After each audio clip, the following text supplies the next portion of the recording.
자, 오늘은 이렇게 화면을 공유하고 또 말씀을 전하도록 하겠습니다.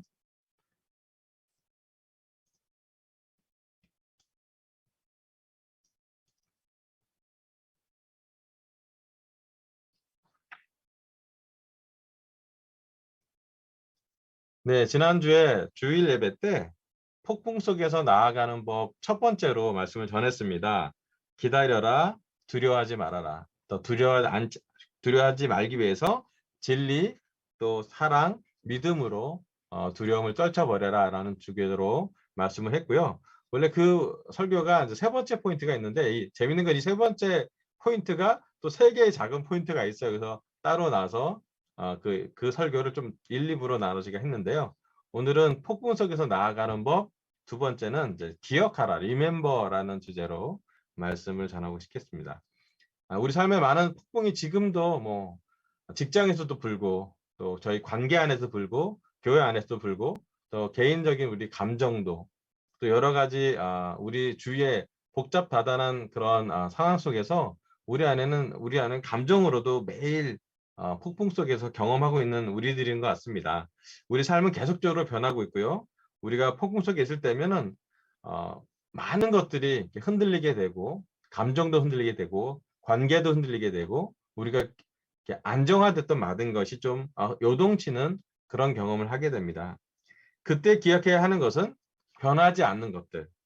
우리가 폭풍 속에서 너무 이렇게 업다운이 너무 심하니까, 너무 이렇게 왔다 갔다 하니까 우리를 뭔가 이렇게 동여매야 될 것이 있는데, 그 중에 하나는 기다리는 것과 두 번째로는 두려워하지 말라는 것. 하지만 또 우리 지난 주일날 우리 김윤호 형제가 반응하면서 그래서 우리는 어떻게 해야 되지? 라는 질문의 세 번째 포인트예요. 기억하는 것이 중요하다고요. 그래서 우리가 중심을 잡고 폭풍에서 어디로 전진하는 것, 어느 방향을 보고 앞으로 나아가는 게 중요한데 그 방향은 변치 않는 것들을 기억하는 것으로 이야기를 하고 있습니다.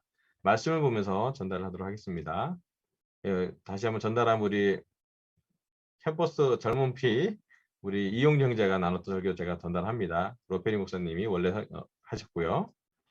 에레미야 애가 3장 12절부터 그 19절에서 20절만 한번 읽어볼게요. 잘못 써있네. 19절에 20절입니다. 주여 내가 겪은 고난과 고통의 나날들 곧 쓰디쓴 쑥과 쓸개즙 같은 모든 날들을 기억하소서. 내 영혼이 그런 날들을 기억하면 그저 낙심하여 절망할 따름입니다. 우리 안에 고통이 있을 수 있고 우리 안에 슬픔이 있을 수 있는데 문제는 이게 한 번으로 멈추지 않는다는 것입니다. 어떤 고통은 어떤 슬픔은 마치 파도에 밀리는 것처럼 계속 바람과 파도처럼 우리한테 끊임없이 어떤 상황으로 계속 폭풍처럼 우리에게 올 때가 있습니다. 근데 중요한 건 이 고통과 고난의 날은 우리가 잘 잊지를 못해요. 저도 그런 것 같아요. 우리가 이렇게 좋았던 거는 금방 좀 잊어버리는 현상이 있고요. 힘들었던 거는 못 잊잖아요. 저희 삶에 아, 즐거웠던 감사했던 많은 날들이 있었습니다.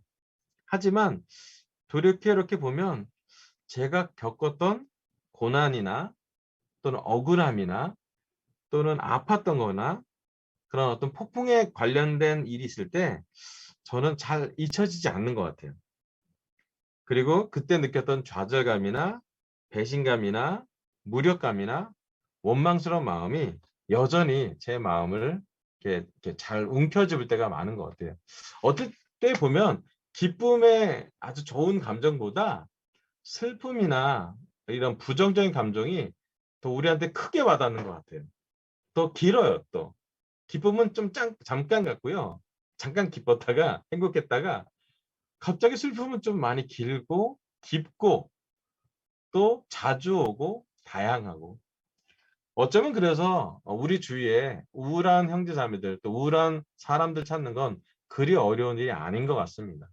우리 스스로도 우리 인생의 시기에 따라 젊고 혈기 있는 20대를 지나서 또 30대를 지나서 40대를 지나서 50대를 지나고 60대를 지나면서 점점 인생의 정점에서 뭔가 좀 내려가는 상황에서는 쉽게 우리는 여러 가지 부정적인 또는 슬픔의 시간을 보낸다고 생각합니다.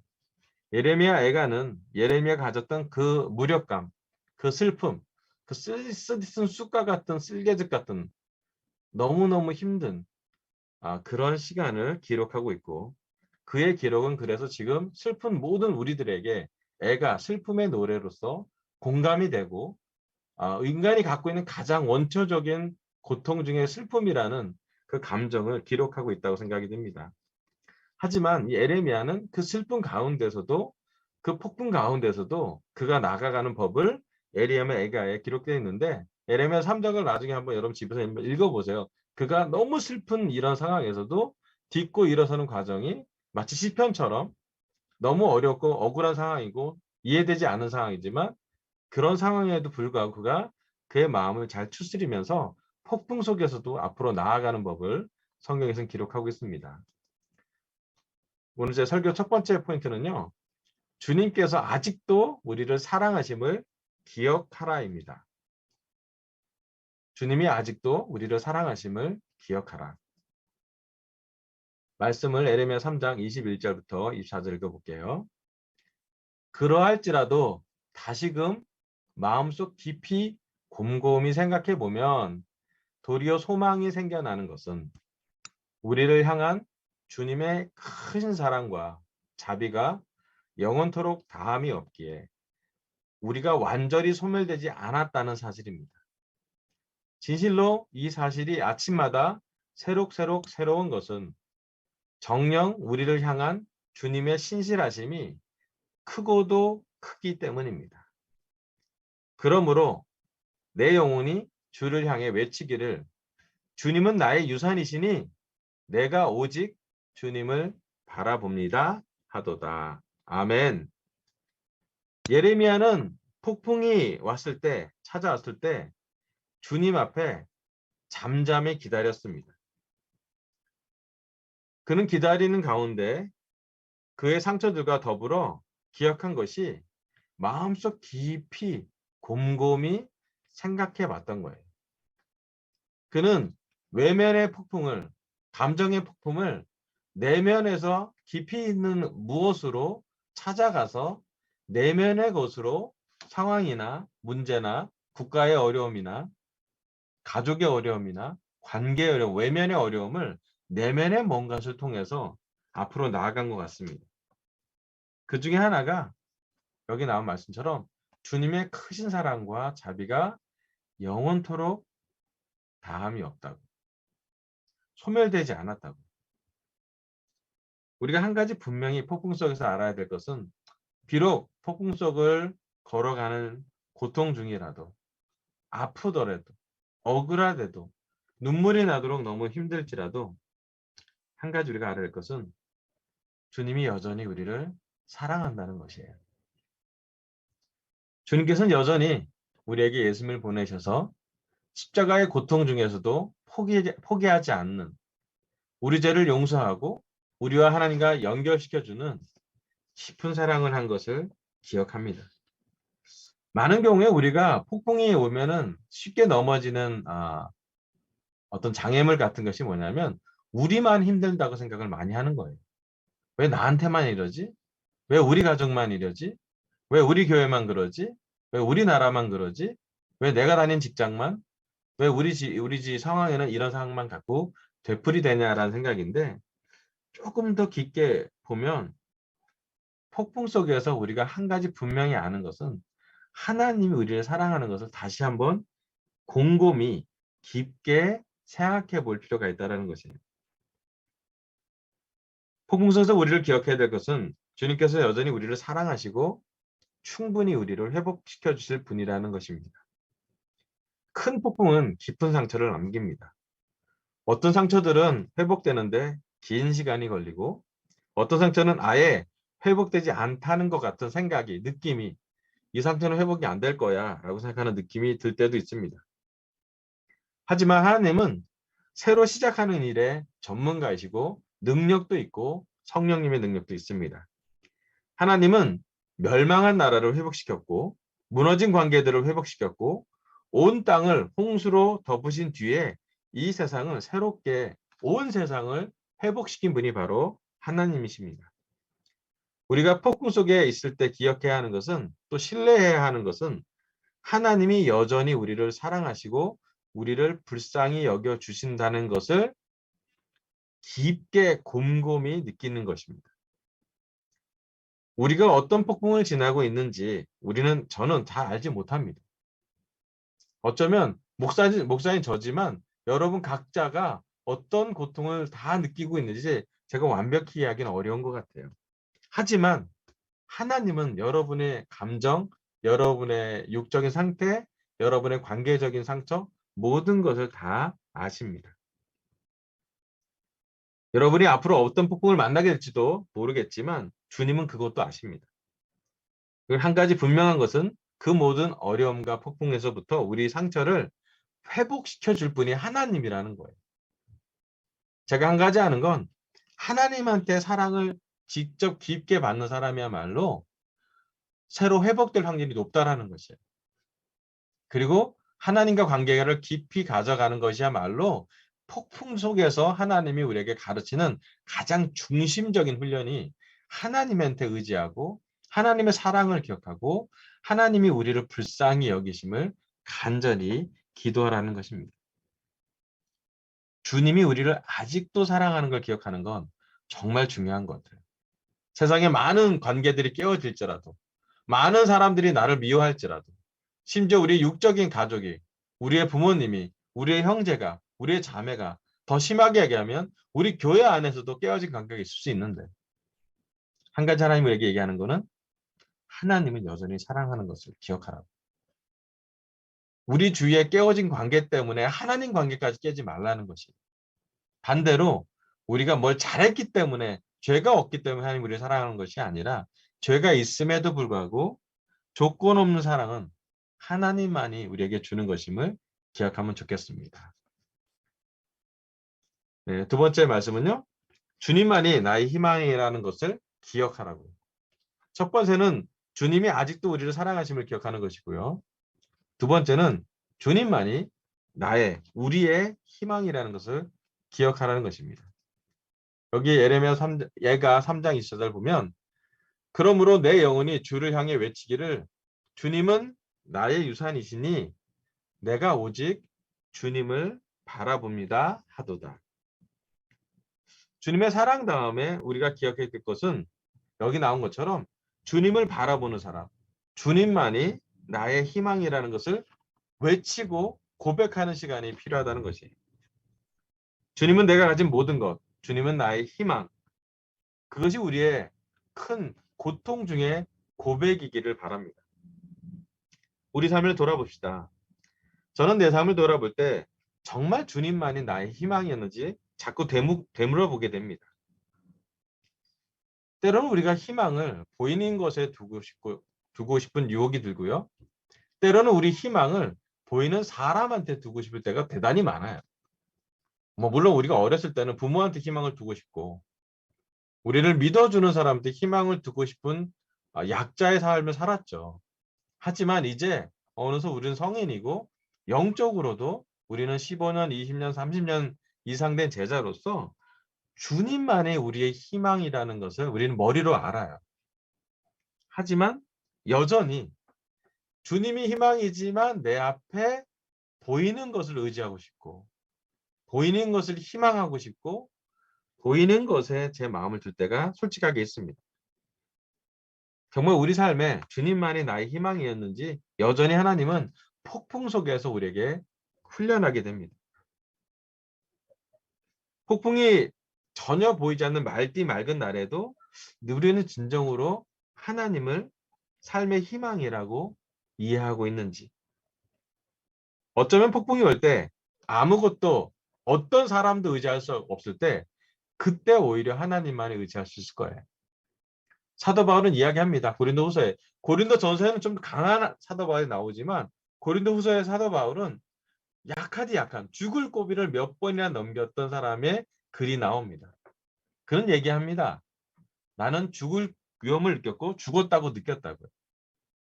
그때 그의 마음은 하나님을 사람 대신에 하나님을 의지하게 하는 걸 배웠다고. 여러분, 우리가 궁극적으로 하나님 천국에 가서 천국에 가는 여정 또는 우리 삶에 예수님을 닮는 최고의 목적과 목적은 우리 희망을 온전히 하나님께 두는 훈련일 거예요. 예수님이 십자가로 가는 여정은 온전히 그의 생명을 하나님께 맡기고 그게 순종하는 과정이었습니다. 그래서 아무것도 의지할 수 없을 때 예수님은 오직 하나님만 의지하는 것으로 겟세마네 동산을 걸어가셨던 것으로 기억합니다. 요즘 제가 미국 출장을 갔다 와서 또 제주 출장을 갔다 와서 혼자 이렇게 앉아 있으면 이런 생각이 들었어요. 야, 미국 출장 갔다 와서 그런 느낌 들었어요. 이 문제를 어떻게 해야 하지? 이 교회의 어려운 이 오래된 또는 반복된 뭐 거의 한 20년 이상 된 이 문제를 와, 목사님 내가 어떻게 해결하지? 그러니까 뭐 솔직한 제 마음으로 얘기하면 답이 없다라는 느낌이 무력감이 계속 밀려와요. 계속 무력감 옆에 이제 불안함도 오고 뭐 두려움도 오고 막 화도 나고 뭐 여러 가지 생각이 막 몰려와요. 제주도 출장을 갔다 와서 똑같은 생각이 들어요. 야, 이 어려운 관계를 어떻게 도와드리지? 이게 이게 가능할 수 있는 능력의 한계를 저와 제 아내의 능력으로 이걸 다 해결할 수 있는 능력이 전혀 없다는 고백이 입으로 나온 걸 느낍니다. 제가 할 수 없는 걸 깨달았을 때 한 가지 제가 확실하게 본 건 뭐냐면 그래서 내가 할 수 없을 때 하나님께 기도하고 하나님을 의지하고 하나님에게 희망을 두는지. 희망을 만약에 저한테 제 능력에 주면 전 평생 괴로운 사람이죠. 뭐 좀 이런 말 하면 어렵지만 목사의 역할은 목사가 할 수 없는 일을 계속하는 것의 역할이에요. 우리의 기도 리스트 중에 우리의 능력을 이룰 수 있는 거 그렇게 많지 않을 것 같아요. 특히 교회의 문제는 우리 혼자서 할 수 있는 일이 아니라고 저는 깨닫습니다. 그렇다면 여기 나온 에레미야 애가처럼 내 영혼이 주를 향해 외치면서 주님은 나의 유산이라고. 내가 오직 주님을 바라보고 주님만이 나의 힘, 나의 피난처, 나의 반석, 나의 정말 이렇게 구원자 되신다고 제가 외칠 것인지 아닌지 그것을 매일 또는 매 순간 폭풍 속에서 경험하고 훈련하게 됩니다. 만약에 자꾸 나를 의지하려고 할 때 우리는 쉽게 불안해지고 분노하고 실망하고 자기 연민에 빠지고 남을 탓하게 되고 불평하게 되고 심지어는 너무너무 부정적인 생각에 빠져나오지 못해요. 그런데 정말 하나님, 죽은 사람을 살리시는 하나님, 노아의 홍수에서도 온 세상을 다시 새로 재개발하시는 하나님, 관계를 회복시키는 하나님, 여기 나온 에레미야 시대에 바빌론의 시대에서 포로를 예루살렘으로 송환할 수 있는 하나님, 우리에게는 부활을 십자가와 예수님의 부활을 주신 하나님을 생각해 볼 때 우리의 진짜 의지할 대상, 의지하는 분, 우리를 함께 의지해서 묶어갈 수 있는 분은 오직 하나님이라는 것을 외치는 그것을 마음에 깊이 새는 나의 정말 희망이 하나님이라는 것. 그래서 세상 사람들이 가져가지 못하는 평화, 세상 사람들이 주지 않는 내 환경 어두에도 그렇게 평안하지 않은데 주님이 나의 목자시니까 내가 평안한 그런 하루를 그럴 확신을 깊이 있는 믿음을 가져가면 좋겠습니다. 자, 마지막은요. 에레미야가 5장 19절부터 22절입니다.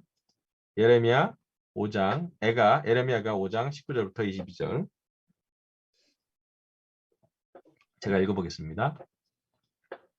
그러나 주여 주는 세세토록 영원히 계시고 주의 보좌는 영원토록 대대로 이어집니다.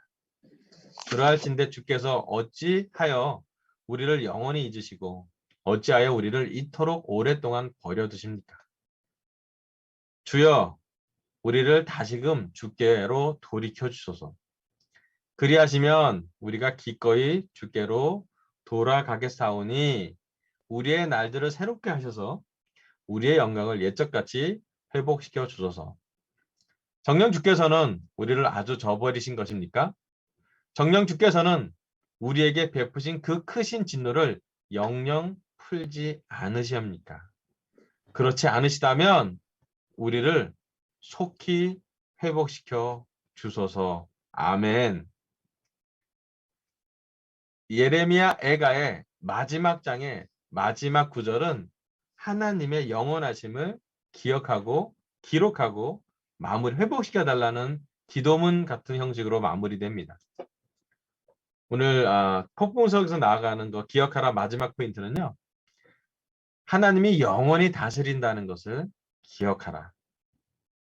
하나님이 영원히 다스리신다는 것을 기억하라고. 우리가 어떤 폭풍 속에 있던 하나님이 폭풍 속에서 폭풍을 다스리고 있음을 기억하면 좋겠어요.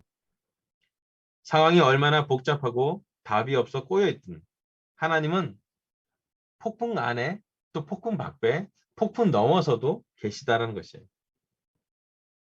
하나님이 여전히 우리를 다스리고 계시고 자연도 다스리고 계십니다. 네, 우리는 부족합니다. 우리는 잘못된 결정도 하고 실수도 하고 서로 상처를 주기도 하고 우리 감정적인 폭풍에 휘말리기도 합니다. 그러나 주님의 보좌는 영원히 있을 것이며 마지막에 어떻게 될지를 주님이 결정하실 것입니다. 우리는 폭풍이 오는 것을 막을 수가 없습니다. 누군가를 폭풍에서 꺼내어 줄 능력도 없습니다. 다만 폭풍이 왔을 때 우리가 할 수 있는 것은 우리가 우리 스스로를 어떻게 반응할지 그것을 결정하는 것입니다. 영원히 다스리시는 선하신 주님을 기억하면 좋겠습니다. 지금 우리가 느끼는 이 업앤다운 이 기복은 영원의 관점으로 보면 점에 지나지 않습니다. 우리가 볼 땐 막 출렁이고 막 사람이 죽고 사는 문제 같고 너무 힘들고 또 이 고통이 또 영원할 것 같고 그런 마음이 들죠. 네, 저도 그렇게 들었어요. 교회 문제는 네버엔딩 같아요. 20년 전에도 있었고요. 30년 전에도 있었고요. 지금도 있을 거고 앞으로 20년 후에도 없을까요? 저는 있을 거라고 생각이 듭니다. 하지만 한 가지 아는 것은 주님이 영원히 다스린다라는 것을 내가 그것을 믿는 것이에요. 하나님이 영원히 다스리는 영원에 비하면 우리의 폭풍은 찰나죠. 영원한 문제로 하면 지금 우리가 느끼는 이 업앤다운, 이 기복은 그 차이가 그렇게 크지 않습니다. 사도 바울이 얘기합니다. 우리가 가져갈 크고 영광스러운 영원한 시간은 현재가 우리가 겪는 임시적이고 가벼운 고난이라고 표현해요. 근데 실제로 사도 바울이 겪었던 고난은 그렇게 가볍지도 않고 임시적이지도 않았겠어요. 그의 마지막 삶에 수십 년의 제자 삶에는 고통과 고난이 없는 적이 없었던 것 같아요. 그런데도 그는 그렇게 표현합니다. 고린도후서에 이 우리가 겪고 있는 일시적이고 가벼운 고난이라고 표현해요. 그것은 뭐냐면 하나님이 영원히 다스린다는 것을 믿는 사람이라는 것입니다. 지금 폭풍 속에 있는 형제자매 여러분, 여러분이 어떤 상황인지 어디까지 문제가 있는지 정확히 알지 못하지만 저는 여러분에서 기도합니다. 그리고 하나님이 그 폭풍 속에서 우리 각자에게 하나님이 폭풍 속에서 나아가는 법을 예수님을 통해서 성령님을 통해서 또 우리 말씀을 통해서 지금 우리에게 가르쳐주고 계실 것 같습니다. 폭풍 속에서 나아가는 법 두 번째 말씀입니다. 기억하라고요. 네, 고난이 올 때, 파도가 올 때, 어떻게 될지 모를 때, 내 감정적으로 너무 자기 연민에 빠질 때 여러분 기억하세요. 첫 번째, 주님이 아직도 우리를 사랑하심을 기억하십시오. 네, 주님이 우리를 사랑하시는 분입니다. 그러면 기억하십시오. 두 번째, 주님만이 나의 희망이라는 것을 기억하십시오. 주님을 의지하고 주님만이 우리의 정말 이렇게 반석임을 기억하면 좋겠습니다. 세 번째, 하나님이 영원히 다스린다는 것을 기억하십시오. 이 고통은 지나갈 거고 뭐 기쁨도 지나가겠지만 고통도 지나갈 거고요. 영원하게 다스리는 것은 오직 하나님일 것입니다. 여러분 우리 폭풍 속에서도 함께 강서교에 있는 모든 제자들과 또 제주 가정교회 제자들, 이 설교를 듣는 모든 분들이 함께 폭풍 속에서도 예수님처럼 함께 나아가기를 간절히 바라고 기억하길 바라면서 설교를 마치겠습니다. 감사합니다.